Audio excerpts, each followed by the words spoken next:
যে দেখুন কদম পুলি পিঠেগুলো কত সুন্দর হয়েছে, এতটা দেখতে সুন্দর হয়েছে, দেখে যেন খেতে ইচ্ছা হবে না, মনে হবে ঘরে সাজিয়ে রাখি।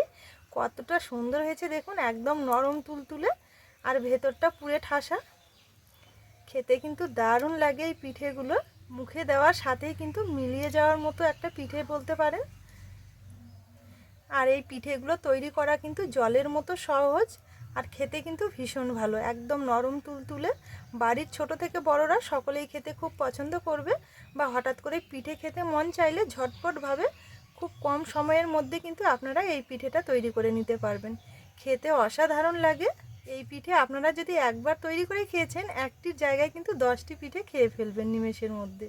নমস্কার বন্ধুরা, নতুন পর্ব দেখার জন্য আপনাদের জানাই স্বাগত কাজলি ভিলেজ ফুড রান্নাঘরে। প্রতিদিনের মতো আজকে আবারও নতুন রেসিপি নিয়ে চলে এসেছি। আজকে শীতের মধ্যে কদম পুলি পিঠে বানিয়ে দেখাবো। তাহলে চলুন, আশা করছি আজকের কদম পুলি আপনাদের অনেক বেশি ভালো লাগবে। আমার চ্যানেলে নতুন বন্ধু হয়ে থাকলে সবার আগে চ্যানেলটি সাবস্ক্রাইব করে আমার পাশে থাকবেন। সবার প্রথমে এখানে উনুন জেলে একটা কড়াই বসিয়ে নিয়েছি। এবার কড়াইয়ে নিয়ে নেব এই বাটি মেপে 1.5 বাটি জল, সামান্য একটু লবণ দিয়ে দেবো। এবার নেড়ে চেড়ে জলটা ভালো করে একটু গরম করে নেব। এই যে দেখুন, এখানে জলটা কিন্তু খুব ভালো মতো ফুটে উঠেছে। এইভাবে কিন্তু জলটা একটু গরম করে নিতে হবে ভালো করে। এবার যে বাটি মেপে আমি 1.5 বাটি জল নিয়েছিলাম, ঠিক সেই বাটি মেপে 1 বাটি নিয়েছি বাজারে কেনা শুকনো চালের গুঁড়ো। এবার অল্প অল্প করে দিয়ে খুব ভালো করে একটু জলের সঙ্গে এইভাবে মিশিয়ে নেব। আর এই সময় কিন্তু উনুনের আঁচটা একদমই হালকা রাখতে হবে। আর যা চালের গুঁড়ো দেওয়ার এই সময় কিন্তু দিতে হবে, পরে কিন্তু কোনো রকমের চালের গুঁড়ো ব্যবহার করা যাবে না। এবার হালকা আছে নেড়ে চেড়ে খুব সুন্দর একটা ডো বানিয়ে নিতে হবে। পিঠের জন্য এখানে ডোটা আমি জল দিয়ে তৈরি করেছি, আপনারা চাইলে কিন্তু দুধ দিয়েও তৈরি করে নিতে পারবেন, সেক্ষেত্রেও খুব ভালো হবে। তবে যাই দিয়েই করুন না কেন, অবশ্যই কিন্তু একটা বাটি বা কাপ মেপে নিতে হবে, তাহলে দেখবেন পরবর্তী সময়ে আটার মাপটা দিতে অনেকটা সুবিধা হবে। যদি শুকনো চালের গুঁড়ো হয় সেক্ষেত্রে কিন্তু জলটা একটু বেশি দিতে হবে, আর যদি ভিজে চালের গুঁড়ো হয় সেক্ষেত্রে জলটা কিন্তু পরিমাণে অনেকটাই কম লাগবে। তো এখানে নেড়ে চেড়ে খুব সুন্দরভাবে আমি ডোটা তৈরি করে নিয়েছি। এবার নামিয়ে নেব।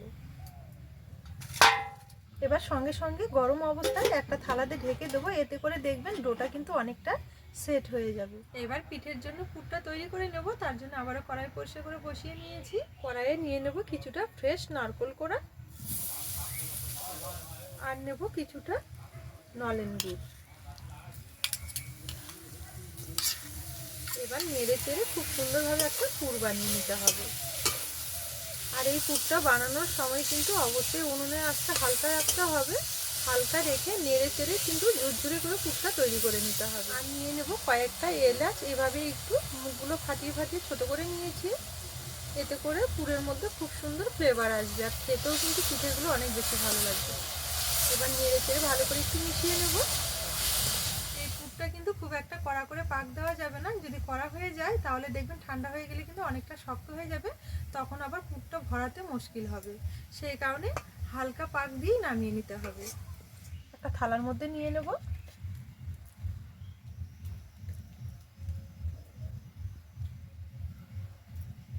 এখানে পুরটা তৈরি হতে হতে আটার ডোটা কিন্তু অনেকক্ষণ একটু রেস্ট পেয়েছে। এবার ঢাকা তুলে ভালো করে একটু মেখে নেব। ঢাকাটা তুলে নেব। এই যে দেখুন, এটা ঢেকে রাখার জন্য অনেকটা কিন্তু সফট হয়ে যায়।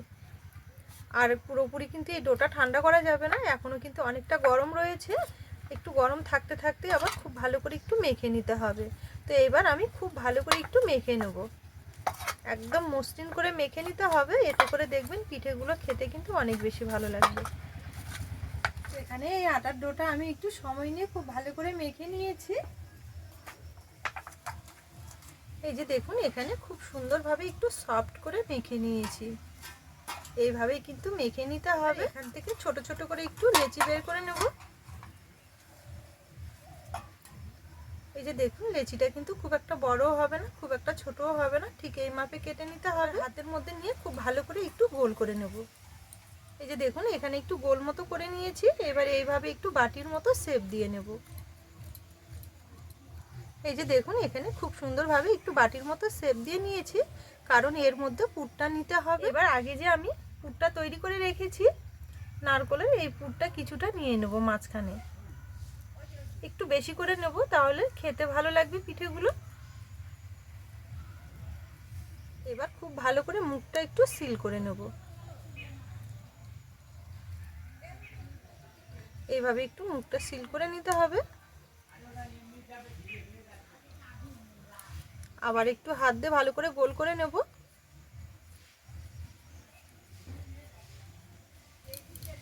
এই যে দেখুন এখানে খুব সুন্দরভাবে আবারও 2 হাত দিয়ে একটু গোল করে নিয়েছি। পুরটা ভরে আবারও কিন্তু এইভাবে একটু গোল করে নিতে হবে। এইবার এখানে আমি কিছুটা বিরিয়ানি চাল আগে থেকে আধা ঘন্টা আগে ভালো করে একটু ধুয়ে জল ঝরিয়ে এইভাবে রেখে দিয়েছি। এই যে দেখুন চালটা একটু পরিষ্কার করে ধুয়ে নিতে হবে। এবার এই চালের মধ্যে পুর ভরা এই পিঠেটা নিয়ে নেব, নিয়ে খুব ভালো করে একটু কোট করে নেব। এই যে দেখুন এখানে চালের মধ্যে খুব সুন্দরভাবে একটু কোট করে নিয়েছি। এইভাবেই কিন্তু পিঠেগুলো পুর ভরিয়ে এইভাবে কোট করে নিতে হবে। এবার একটা থালার মধ্যে নিয়ে নেব, আবার একটু নিয়ে নেব।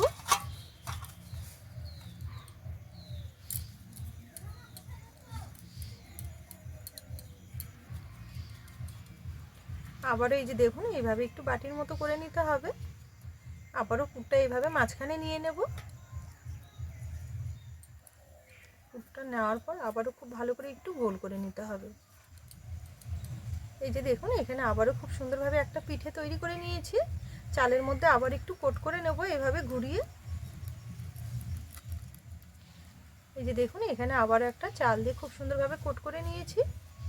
তো এইভাবে সম্পূর্ণ পিঠেগুলো আগে রেডি করে নেব। দেখুন এখানে আমি সবগুলো পিঠে খুব সুন্দরভাবে চালের সঙ্গে কোট করে নিয়েছি। এবার পিঠেগুলো ভাপিয়ে নেব, তার জন্য এখানে একটা পাত্র বসিয়ে নিয়েছি। এবার নিয়ে নেব কিছুটা জল।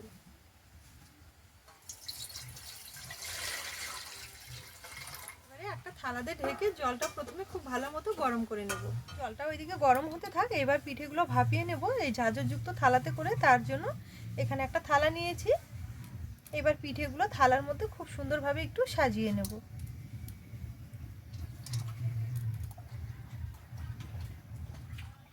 তো দেখুন এখানে পিঠেগুলো সবগুলো আমি খুব সুন্দরভাবে তুলে নিয়েছি। এখানে জলটা ভালো মতো গরম করে নিয়েছি। এবার ঢাকাটা তুলে নেব। এবারে এই পিঠের থালাটা বসিয়ে দেব। যখন দেখবেন জল থেকে ভাপ উঠতে শুরু করবে তখনই কিন্তু পিঠের থালাটা বসিয়ে দিতে হবে। এবারে আরেকটা থালা দিয়ে ঢেকে দেব। তো এখানে ঢেকে 15 থেকে 20 মিনিটের মতো ভাপিয়ে নেব। এখানে পিঠেগুলো আমি ঘড়ি ধরে 20 মিনিট ভাপিয়ে নিয়েছি। এবার ঢাকা তুলে নামিয়ে নেব। দেখুন এখানে পিঠেগুলো কিন্তু খুব সুন্দরভাবে হয়ে গেছে, একদম নরম তুলতুলে, আর চালগুলোও কিন্তু খুব সুন্দরভাবে সেদ্ধ হয়েছে।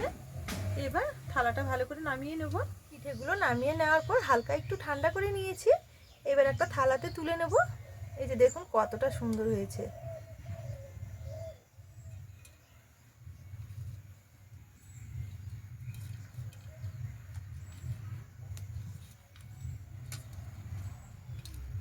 এই যে দেখুন একটা থালার মধ্যে খুব সুন্দরভাবে তুলে নিয়েছি সম্পূর্ণ পিঠেগুলো, আর দেখতে কতটা সুন্দর লাগছে দেখুন। তাহলে বন্ধুরা আজকের এই কদমপুলি পিঠে আপনাদের কেমন লেগেছে অবশ্যই কিন্তু একটা কমেন্ট বক্সে জানাতে ভুলবেন না। পুরো ভিডিও দেখে যদি রেসিপি ভালো লেগে থাকে তাহলে সবসময়ের জন্য আমার চ্যানেলের পাশে থাকবেন। আজকের জন্য রেসিপি এখানেই শেষ করলাম। আপনারা ভালো থাকবেন, সুস্থ থাকবেন, দেখা হবে পরের রেসিপিতে।